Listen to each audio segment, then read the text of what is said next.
Hello friends, welcome to my YouTube channel Kanaparthi Narasimha Reddy. ఈరోజు మనం కన్యాకుమారి అనే మూవీ గురించి రివ్యూ తెలుసుకుందాం. ఈ మూవీ గురించి ఒక మాటలో చెప్పాలంటే, పని పాట లేక పొద్దుపోక ఖాళీగా ఉన్నప్పుడు ఈ మూవీని డౌన్లోడ్ చేసి చూడటం స్టార్ట్ చేశా.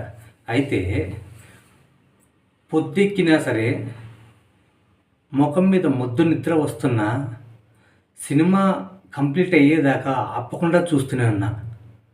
ఈ ఒక్క మాట విన్న తర్వాత ఈ సినిమా ఎలా ఉంది అనేది మీ ఊహకే వదిలేస్తున్నాను నేను. ఈ మూవీలో ఒక్కటే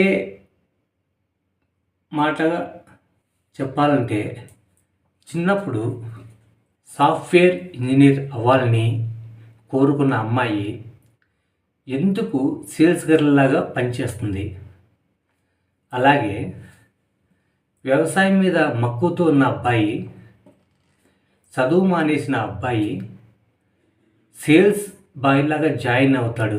ఎందుకు జాయిన్ అవుతాడు ఈ సినిమాలో? వీళ్ళిద్దరికీ ఎటువంటి సంబంధం ఉంది అసలు ఈ మూవీలో? అసలు ఫార్మింగ్ అంటే ఏంటి, లవ్ అంటే ఏంటి, ఫ్యామిలీ అంటే ఏంటి, ఫార్మింగ్కి, లవ్కి, ఫ్యామిలీకి, ఫ్యూచర్కి, గోల్స్కి, ఎయిమ్స్కి, ప్యాషన్స్కి వీటన్నిటిని కలిపి ఒక ఎమోషన్ లాగా తయారు చేసి అలా ఉంచితే, తక్కడి మీద ఉంచితే ఎంత వెయిటేజ్ ఉంటుందో ఈ సినిమాలో కూడా అంత వెయిటేజ్ ఉంది.